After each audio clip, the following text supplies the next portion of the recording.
¿Ya viene del menudo, de los tamalitos de Doña Emma de No, Villa de Ceris o todavía no? ahorita voy. Ahorita Sí, después. después, Hace 15 pican días mejor. anduvo ahí más o menos, ¿no? Sí, y luego me voy a una posada ahí en alguna colonia en donde hay comedores, Interesante. pues para niños desde hace tiempo, y nosotros estamos ahí con gestiones en el Senado, ayudándolos a que la celebren y les llevamos cosas a los niños. ¿Qué pues colonia más, es? es en la parte alta, ahorita no me la estaban describiendo, pero tiene incluso un nombre específico, lo recordaré en este momento, pero es más arriba en Hermosillo. Senador, hace que un par de semanas anduvo aquí. Sí, ¿no? Más o menos. Sí, la semana antepasada. Era otro PRI, el que vi en Sonora. Llega y en esta semana sale Rogelio Díaz Brown del partido. Sabemos que es un actor político muy cercano a usted. Llegan Guadalupe Soto, Onésimo Aguilera. ¿Cómo está leyendo lo que está pasando en el PRI? Alejandro Moreno Alito se sale con la suya. Ya había avisado que iba a haber una sonada en el PRI en Sonora. ¿O cómo lo podemos interpretar? Bueno, era natural, ¿verdad? O sea, los ciclos se cumplen.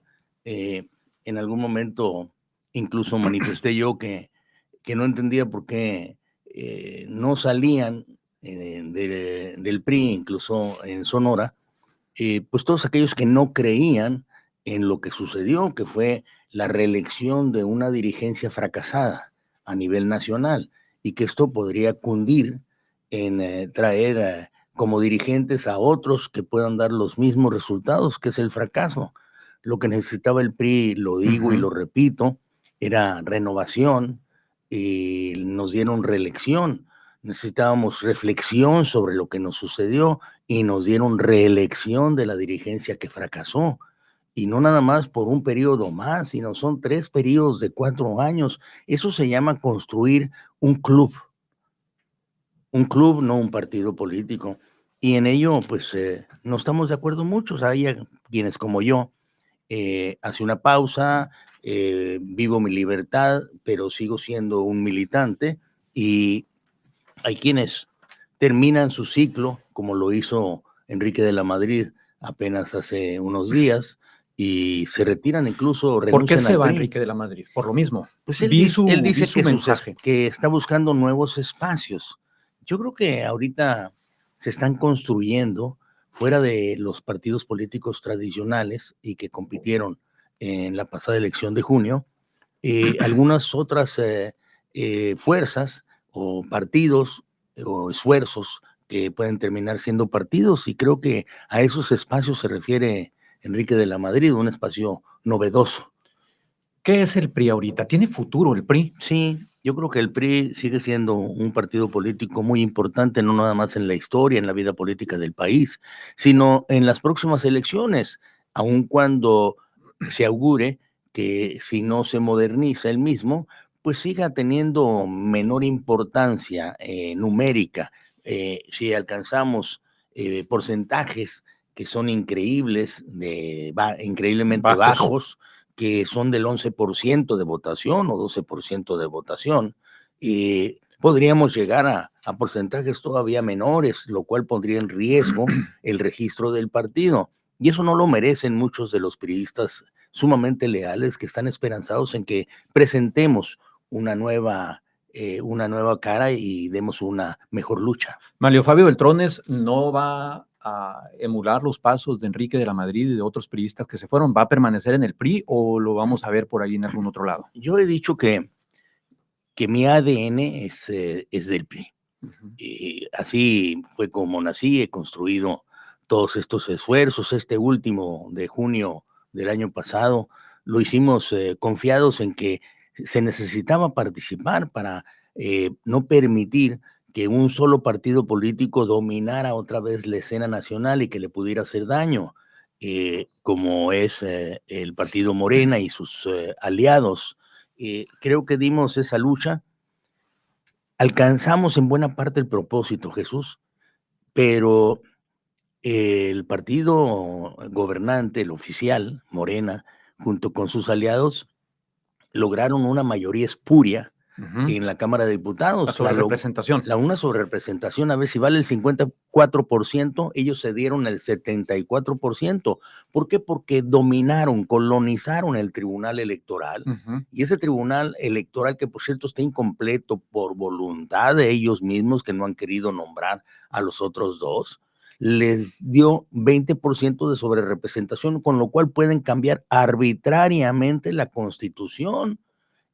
Y en la Cámara de Senadores hicieron algo similar, comprando 2, 3 senadores con amenazas o con algunas ofertas. ¿A poco se atreven que se pueden hacer? ¿A poco se atreven a Creo tanto? que lo hicieron, y lo hicieron mal, evidente, y todo el mundo se dio cuenta. Todavía antier, en la última sesión del Senado, hubo un conato de golpes, incluso entre el coordinador del grupo parlamentario mayor, que es de Morena, con uno del PAN. Justo iba a tratar ese tema con usted. Me dijo alguien que estuvo por ahí en Ringside, sí, cómo no, que Adán Augusto lo único que estaba haciendo era seguir los preceptos de la cartilla moral y del humanismo mexicano, ¿no? Sí, doy crédito a alguien que me lo dijo, que estuvo ahí en Ringside. Sí, pero no vi sus mejores golpes boxísticos. No, todavía no han salido. Quiere decir que todavía no han salido. Sí, ahí no podíamos estar esperando que estuviera el Canelo dando la mejor batalla. No, lo que sí vi es que son ánimos exaltados, primero por jornadas verdaderamente inhumanas que se imponen para estar aprobando reformas constitucionales a diestra y siniestra, sin ningún sentido, y sobre todo destruyendo buena parte del sistema político mexicano. Y dos, lo dije que casi hubo golpes, porque todavía se recordaron la manera como el partido Morena construyó sus 2/3 partes, presionando, obligando, amenazando, chantajeando a alguno de los senadores que llegó electo por el PAN y pasó rápidamente a Morena y le dio el voto para la reforma constitucional en materia de Poder Judicial, desaparecer el Poder Judicial y crear uno nuevo suyo, que dice que puede ser más democrático porque se va a elegir, pero eso no es el punto. Nosotros lo que queremos es un Poder Judicial justo, que cuide la legalidad y que sea sumamente profesional, que tenga una carrera de carácter judicial, conocimiento, no que sea popular. ¿Quién quiere que un juez sea popular? Pues claro que los jueces no van a ser populares, o te dan la razón a ti o me dan la razón a mí, pero siempre quedan al 50%. Buscar que sean ampliamente populares es demagógico, y el costo que hoy se está asumiendo es sumamente alto, porque no sabemos qué es lo que va a resultar en la elección del próximo junio, en el que pues todos auguramos que no va a ir ni el 15% de los ciudadanos yo a lo que votar. creo es que los que van a ir son los que alcancen a movilizar. Bueno, yo no veo en el entonces ciudadano, aquí está la preocupación. yo no veo en el ciudadano un mínimo ánimo por querer participar en una elección que además les puede llevar horas, ¿no? Votar por decenas de actores que son perfectos desconocidos. Pero entonces aquí está la preocupación mayor, porque ¿qué tipo de poder judicial es correcto? Es el que vamos a tener en el futuro?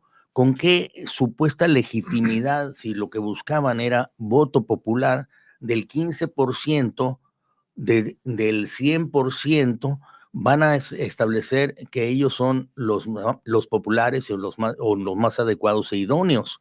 Y lo otro, ahí la preocupación mayúscula, el INE, que también está capturado en buena parte por el partido oficial o por el gobierno en turno, lo cual me parece desastroso, porque era lo que nos había dado a nosotros las garantías de tener elecciones no manipuladas. Está pidiendo 13,000, escúchese bien, millones de pesos para celebrar esa elección. Y la Cámara de Diputados y el partido oficial, Morena, le dice, no, no te voy a dar 13,000. A ver, ajustate a 7,000. Porque los otros lo necesitamos, pues este país cada vez tiene menos dinero y asume más compromisos, entonces con eso contrata más deuda. No te voy a dar los 13,000, te voy a dar 7,000. Entonces dice el INE, entonces te voy a hacer una elección mocha, te voy a hacer una elección muy pequeña, y en lugar de tener 177,000 casillas distribuidas en el país para capturar la primera elección democrática, supuestamente, esto es realmente la parafernalia, en lugar de tener 177,000, te voy a dar 70,000 u 80,000 centros de votación. ¿Qué es eso? Bueno, que va a haber lugares en donde se van a concentrar la mayoría de las casillas, entonces no tendrá 177,000, sino solamente 80,000. Y ahí es más fácil manipular una elección, sobre todo todos aquellos que abusan cuando van y entregan los apoyos sociales y les dicen, voten por fulano de tal. En este caso te van a dar a ti en junio una boleta en donde te van a aparecer cerca de 30 nombres o 35 nombres. Y sobre de ellos tienes que encontrar uno o dos. Que te suene. Pues o que te suenen o que te suene el número que te van a decir, vota por el 33, vota por el 22, vota por el 11, cuando están entregando los apoyos sociales. Pues eso es lo que andan haciendo estos señores que dicen que son servidores de la nación, pero en realidad son vividores de la nación. Senador, yo recuerdo que parte de sus lemas de campaña, además de aquel va que se popularizó, era que las cosas no iban bien, las cosas no van bien. A un semestre de la elección, más o menos, ¿cómo van las cosas? ¿Van bien? ¿Van peor? ¿Ahí la llevan? ¿Cómo van? Van igual, pero se pueden poner peor. ¿Y por qué? Porque hay circunstancias que son ¿Pero van igual de mal o igual de mal, ¿no? Igual de mal. A ver, no te puede ir bien si haces un presupuesto federal, por decirlo de alguna manera, en donde le vuelves a meter 1,700,000,000,000 de pesos de deuda. A ver, estamos hablando, para ponerlo en números, 1,000,000,000,000 más 700,000,000,000, porque luego el billón americano dice son 1,000,000,000. No, este es 1,000,000,000 más 700,000,000,000. O sea, no puede ir bien si tú necesitas estar financiando cerca de una cuarta parte de tu presupuesto con deuda pública. Pero fíjate, Jesús, que estaba analizando también ahora con este tema de deuda pública cuando vimos ley de ingresos. Y me di cuenta que de los 7 billones de pesos, 7 millones de pesos que el sexenio pasado de Andrés Manuel López Obrador le metió de deuda al país, pues extraordinario, nunca nadie había endeudado tanto el país, solamente en el año electoral, que fue el 2024, de esos 7 millones metió 2.5 billones de deuda. Ojo, ¿para qué eran los 2.5 billones? Pues para hacer las elecciones, para comprar voluntades y decir, aquí viene el filántropo gobierno a decirte, aquí tienes dinerito, aunque no sepa de dónde viene y en el problema en el que estamos.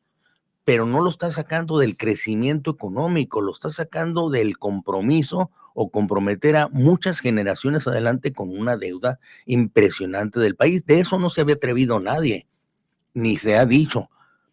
Pero ahora decir que vamos bien porque nos endeudamos todavía más, pues eso verdaderamente es insostenible. Recuérdenos, por favor, qué obras vienen etiquetadas en el presupuesto federal para Sonora. Y vamos entrando un poco a la labor de un diputado y un senador. No lo vi. No lo vi no hay porque nada. El presupuesto primero lo ve Cámara de Diputados. Sí. He intentado meterme a ver si es facultad exclusiva de Cámara de Diputados, no del Senado. Para mí es ley de ingresos, que fue la que peleé con el fondo minero, que fuimos las que peleamos para que hubiera más pues libertad a los estados y municipios, como para que ellos fueran los que capturaran los ingresos en lugar de que sea la federación como paternalísticamente lo viene haciendo durante décadas. Pero el presupuesto se está viendo en Cámara de Diputados. Sí. Espero que los diputados sonorenses pues sepan defender la posición de Sonora ante el presupuesto, porque hay muchas necesidades en Sonora y no creo que se puedan atender con el presupuesto estatal, que por cierto, pues como siempre, los gobiernos salen y hacen las declaraciones de diciembre, ¿no? Acabamos de aprobar el presupuesto históricamente más grande que haya tenido México o el estado de Sonora. Pues no hay presupuesto que no sea histórico, Jesús. Siempre es más grande que el del año anterior. En este caso, yo nada más pondría el punto sobre las IES. Mínimamente en el presupuesto histórico que estamos teniendo, se supera en términos reales lo que es la inflación o nos quedamos abajo de la inflación. Exacto.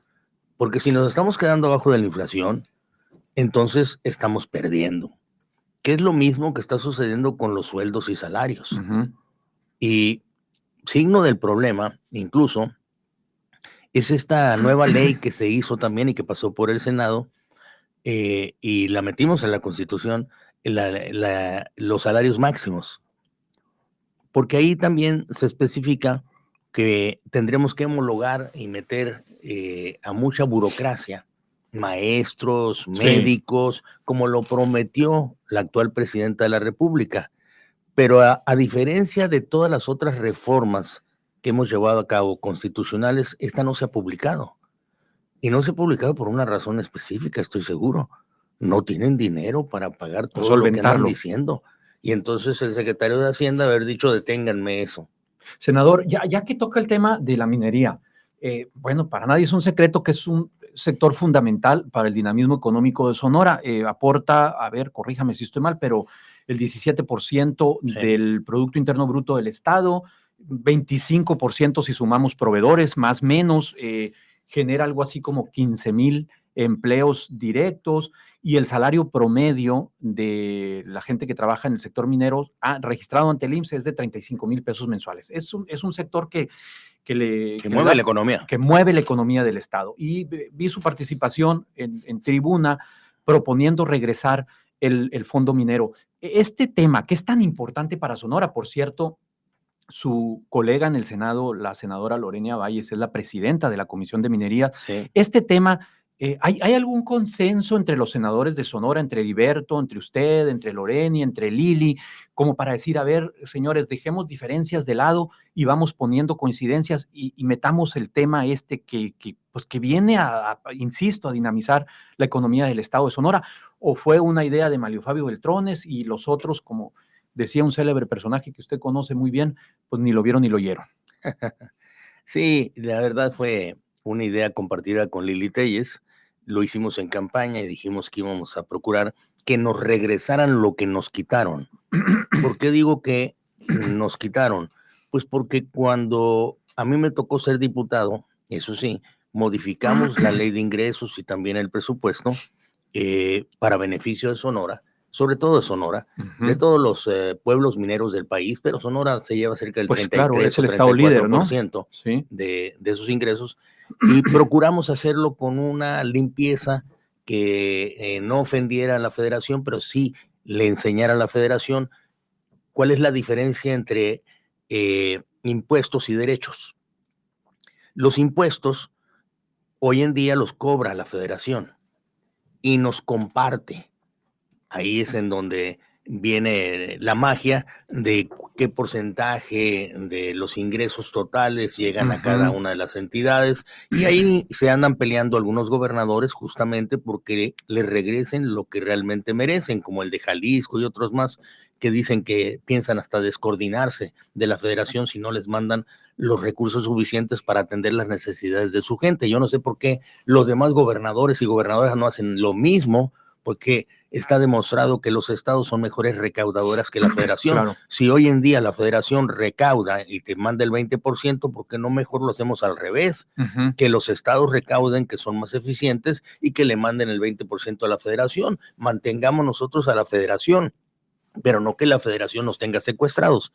Todo esto que es un debate alrededor de lo que puede ser el verdadero federalismo, porque hoy en día se les llena la boca a muchos legisladores hablando del federalismo cuando lo único que están haciendo es centralizando absolutamente todas las decisiones. Lo viste ahora con el tema del sector salud. Sí. Vino el anterior presidente, dijo, denme el sector salud, y se lo entregamos. El sector salud les va a ir mejor. Y es un desastre. Pues yo no sé si nos esté yendo mejor, no. Pero eso sí, se limpiaron las manos, se sacudieron las manos los gobiernos estatales y dijeron, pues órale, ahora ya no es nuestra culpa. Como también esta centralización del cobro de los impuestos. Bueno, pero entonces lo que sostuvimos ahí, Lili y yo, es hay un derecho que debe ser para beneficio de los estados, no es un impuesto. Entonces este nuevo derecho que creamos hace 6 años, graba con el 8% las utilidades, ojo, no la producción, sino las utilidades de la industria minera en México. Sí. Y ese 8% es el que queríamos nosotros y dispusimos en la ley se repartiera en estados y municipios y una proporción muy baja se quedara la federación, que fue una negociación, no tenía por qué quedarse la federación con un 25% claro, como lo hizo, pero siempre muy gandalla la federación, entonces dijo, me quedo con el 25, te doy el 75, repártenlo entre el gobierno del estado y los municipios. Yo creo que es el momento de mejor inversión que han tenido Cananea, Nacosari, Caborca, Álamos. Fue cuando estaba el fondo minero. Cuando estaba el fondo minero. Sí. Y de pronto gana Andrés Manuel López Obrador, Morena, y llega y dice, no, ese fondo me lo voy a llevar yo y después se los voy a compensar con mejores cosas que ustedes nunca han visto. Es que ese fondo estaba permitiendo pavimentar las calles de los pueblos mineros, mejorar las escuelas, el agua potable, algunos acueductos, otras obras muy importantes. Pero en la lógica de ellos decían que era un asunto de corrupción, pues. Bueno, y si fue de corrupción, ¿por qué no metieron a nadie a la cárcel? Sí, claro. ¿Por qué no acusaron a alguien? No, esa figura de decir son corruptos, pero mejor me llevo el dinero yo y te lo escondo. Y yo soy el que lo gasto en otros lugares de manera torpe. Y digo de manera torpe porque lo gastaron de manera torpe porque ¿quién puede dudar que buena parte de ese dinero que se quedaba aquí en Sonora y se quedaba también en Hermosillo, porque el gobierno del estado se quedaba con una proporción, buena parte de ese dinero no se fue al Tren Maya o se fue a la refinería de Dos Bocas, nada más que yo no tengo nada en contra de las dos obras. Lo que sí tengo en contra es de la falta de transparencia, Jesús, porque Dos Bocas dijo el entonces presidente que iba a costar 8,000 millones de dólares. Ojo, 8,000. Terminó costando 24,000 millones de dólares, 3 veces más. Es un tiradero de dinero y no produce una gota, una sola gota de gasolina. Que por cierto, en aquella campaña dijeron, si yo ya fuera presidente, la gasolina valdría 10 pesos. Claro. No, hombre, nos acaban de brindar un nuevo gasolinazo. Y también el Tren Maya les costó 3 veces más o 4 veces más de lo que planearon. Es un tiradero. ¿Y cómo le fue a Sonora? Lleno de hoyos, lleno de baches, le falta agua potable, le falta agua para las siembras, le falta estímulos para los ganaderos. Pero ya anunció el gobernador del estado e incluso la presidenta un plan hídrico para construir por lo menos 3 presas. ¿Lo conoce el plan? Por lo ¿sabe menos de qué va? ¿En cuántos años? Bueno, pues se supone que en lo que queda del sexenio. No, hombre, no van a hacer una. Está clarísimo, De plano, a ver, sí, ni una. Es que, a ver, tú eres un hombre de la sierra. Sí. Y lo sabes orgullosamente además, bien. Orgullosamente además. ¿Qué se necesita para que una presa, que haya agua? Pues sí. Si el problema nuestro no es que no tengamos presas, el problema nuestro es que no ha llovido, que no haya agua. Y dicen, bueno, pues vamos a hacer presas. Pues no las van a hacer, hombre. Y si hacen una, será, pero muchísimo en este sexenio estatal. Pero no es. No es la salida, pues. Es el tema que te va a resolver los problemas de la ciudad. Si no te está resolviendo tampoco el tema, tan grave tema, de la falta de agua en el campo. Senador, estoy conversando con el senador Manlio Fabio Beltrones Rivera. Senador, a ver, ¿en qué momento de país nos encontramos? Este tema particularmente me interesa conversarlo un poco con usted. Para muchos, para algunos transitólogos, corrijo, el inicio de la transición a la democracia en México fue el 68. Soledad Loaesa establece esa fecha como, sobre todo pensando en el pliego petitorio de los estudiantes de la época, que era un pliego más de liberalización política que propiamente educativo. Otros lo ubican el arranque de la transición con la reforma axial de Reyes Heroles el 77. Otros más piensan que fue la ruptura del PRI, que por cierto, de alguna manera planteaba en el logro filantrópico, que ahorita también le entramos un poco a eso, Octavio Paz como una posibilidad de reforma.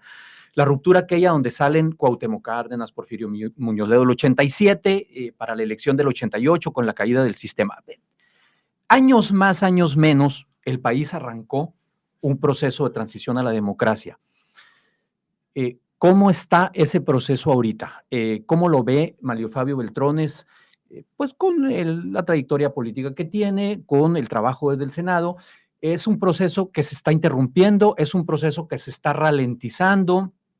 Estamos ante la instauración de un nuevo régimen político similar al PRI o tiene matices, tiene diferencias. ¿Qué momento vive el país? Sí, Jesús, lo señalas muy bien en esos pasos históricos que, por cierto, pues muchos a veces se pierden en el tiempo. Pero México vive hoy una regresión democrática. Eso es lo que estamos teniendo.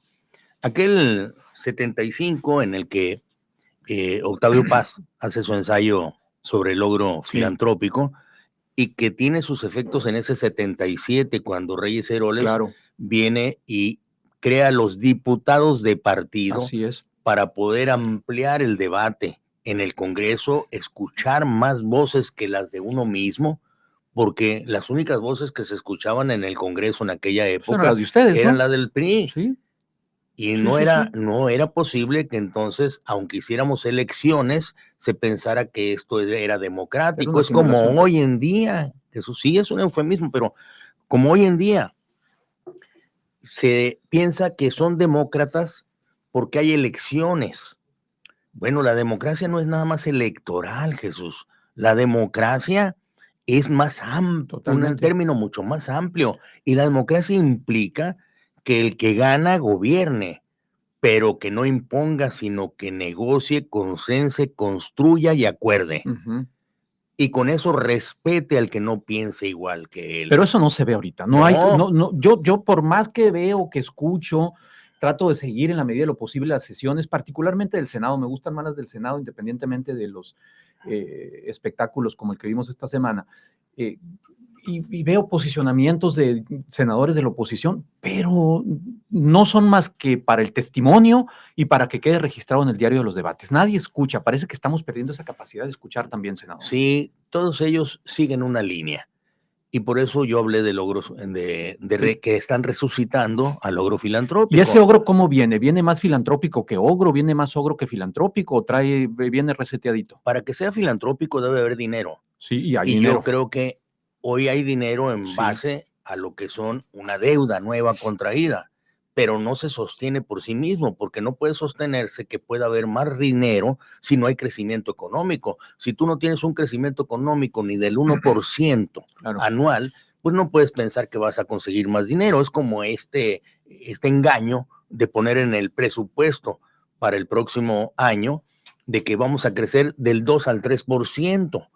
Pues bueno, es insostenible que va a suceder así. Y si, como lo dice la OCDE y como lo dice el Banco Mundial, crecemos al 1.5, al 1.7, nos va a hacer falta dinero y vamos a volver a pedir prestado. Vamos, lo que se pidió prestado del año anterior o del año que está terminando, para poder terminar este año, fue una gran cantidad de dinero. Ya hablamos de ello, 2.5 billones de pesos.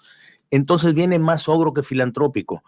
Pero si seguimos la ruta entonces del 77 con Reyes Heroles, que tú bien dijiste, y a mí me gusta mucho la del 88, 89. Claro. Porque el 88 y el 89 hizo crisis mayor, el que no construimos desde el 77 a algo mayor. Sí. Entonces nos tardamos aquí 10 años, 11 años en volver a reconocernos de que el avance no era lo que pensábamos. Y el 89 hicimos una gran reforma, y digo hicimos porque yo ya estuve incluido, como fíjate, también en la del 77. Es cuando se crea el IFE, ¿no? El 89 para el 90. Se crea el IFE, el TRIFE, el tribunal, sí, es que se crea la credencial para votar con fotografía, los retos, y la Comisión Nacional de Derechos Humanos.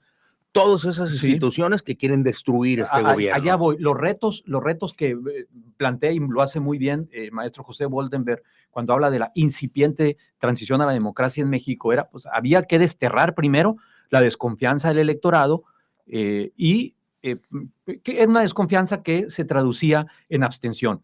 Pues, ¿por qué? Porque siempre ganaba el mismo. Y segundo, había que generar pluralidad, crear las condiciones para que hubiera una participación política más amplia y crear las instituciones, dice el eslabón que tenía perdido México, era el eslabón de la elección, de las elecciones, claro. Crear las instituciones para organizar las elecciones y para buscarles cauces institucionales a los conflictos postelectorales. Ahí más o menos yo creo que ahí la llevábamos. Me llama la atención que usted dice que el país va en una regresión autoritaria. Lo que es un hecho, senador, estoy conversando con el senador Mario Fabio Beltrones, es que llegan legítimamente al poder. O sea, quien está en el poder llega con los votos de la gran mayoría. Y no solo eso, sino que este año pues se refrenda. ¿Qué hay que hacer ante eso? ¿Qué hay que hacer? No alego en contra. Y la oposición. Legal y legítimamente han llegado. Exactamente. A final de cuentas, con una elección calificada que les reconocía su 54%. ¿Dónde empieza la perversión? Cuando se roban el otro 20% de sobrerepresentación, y entonces no valen 54, sino están valiendo 74 en Cámara de Diputados, y entonces arbitrariamente, solamente por una línea, están legislando a borbotones reformas constitucionales inadecuadas para México porque no están consensuadas, y que se robaron también en el Senado 2, 3 o 4 votos.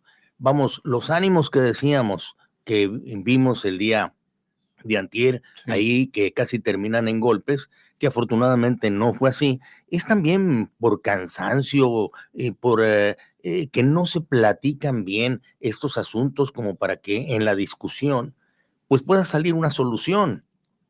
Yo creo que los coordinadores parlamentarios en absoluto, iniciando con Adán Augusto López, con el senador, son gente talentosa, son hombres inteligentes o mujeres brillantes como Lupita, la del Partido Acción Nacional, y que no se han dado la oportunidad quizá en el ejercicio por esta parafernalia legislativa de dialogar un poco más y de construir acuerdos. Y eso es lo que nos lleva a confrontaciones inútiles como las que estamos viendo. Pero tenemos la oportunidad de primero hacer la diferenciación. Se suben muchos a la tribuna a hablar a nombre del pueblo. ¿De qué pueblo hablan? ¿De cuál? ¿Del suyo, del mío, del nuestro, del de los demás? Es verdaderamente demagógico. Y se suben y dicen, es que nosotros somos unos demócratas y tenemos también la amplia mayoría de las cámaras. Bueno, pues es que es una mayoría espuria, no es una mayoría que le dio el pueblo, ni tampoco la parte democrática, sino que fueron y la hurtaron en el Tribunal Electoral, y ellos saben perfectamente bien que valen 54 y no valen 74%. Las cosas ahí no están mal. La confusión es que creen que la democracia es solamente electoral. No, la democracia es mucho más profunda. La regresión autoritaria, ¿hasta dónde puede llegar? Esa parte no me queda muy clara. Nos quedan 2 minutitos, ya nos tenemos que ir. ¿Vamos en camino a una autocracia con esto que habla de la destrucción de algunas instituciones que ya se las descabecharon también? ¿O a dónde vamos? No vamos, ya estamos. Ya México es un país autocrático. Sí, pues está a la vista. A ver, solamente una voz es la que se impone y es la que domina. Y lugares en donde pues no existe verdaderamente atención y justicia, como la colonia Nueva Ilusión, a la que voy ahorita a ver comedores para niños pobres y otros más, pues van a terminar desatendidos porque son los más olvidados o creen que solamente con alguna beca o con algún estímulo los van a sacar hacia adelante. Pero la autocracia está dominando el ambiente peligrosamente, y esa es la lucha que tenemos que dar en el futuro. Pero la oposición parece aniquilada, senador. Bueno, es que también el golpe fue severo de por sí. No se ve unas elecciones duras, unas elecciones contundentes, en base al apoyo que tuvieron por parte de... ¿Sigue noqueada la oposición? No creo. Están todos alertas. Hay gente y hombres y mujeres muy capaces haciendo valer su fuerza, pero lo que sí nos dio un golpe más severo fue el golpe del Tribunal Electoral, que les dio sobrerepresentación, porque entonces caprichosamente hoy están gobernando y por eso se constituye la autocracia. Y esa autocracia puede traer despotismo, porque los gobiernos déspotas son aquellos que no toman en cuenta a los demás e imponen solamente sus ideas. Muy bien, ya nos tenemos que ir, pero antes no quisiera dejar de preguntarle. Yo he escuchado, sotto voce, debo admitirlo, que en Sonora hay una especie de culto a la beltronalidad. Es un mito la figura de Mario Fabio Beltrones. Pues yo siento que la permanencia por tantos años en el espectro político forma leyendas alrededor de uno. Y esas leyendas caminan por sí mismas, solas. Yo intento solamente irlas renovando. Senador, le agradezco mucho Muchas gracias, Jesús. su tiempo en su agenda para venir a conversar. Se me quedaron muchos temas en la bandeja de salida. Fue la Invítame primera, otra pero vez. espero que no sea la única. No, las puertas En Contexto están abiertas para seguir dialogando. Sí, es muy importante y es una responsabilidad, creo yo, pues ponerle marcaje personal a la chamba que ustedes están haciendo, y digo ustedes en el Senado y los diputados y diputadas federales también, porque pues para eso les pagamos, ¿no? Claro, y nos deben de exigir Sí, el estar siempre atentos, no nada más en el salón de sesiones levantando la mano claro. a capricho, Pues unos acá en por territorio, ¿no? instrucciones y otros en las oposiciones, Sí. porque Morena y sus aliados pues tienen instrucciones, no le mueven ni una coma a las leyes, al presupuesto, aunque estas vengan mal. Y si vienen mal las reformas constitucionales, pues se avientan otra reforma No, constitucional sí, para arreglarla. hay una capacidad muy Y si importante. quedó mal, vuelven a hacerlo. Es a borbotones, como están queriendo cambiar la constitución. Eso va para mal. Usted no vapea. No, hombre, pero ellos sí están vapeando. Y están vapeando Artículos. reformas constitucionales Sí. incongruentes, innecesarias e Le inconvenientes. agradezco mucho. Gracias a ti, Jesús. Que tenga buen fin de semana y los espacios de En Contexto están abiertos para una posible conversación futura.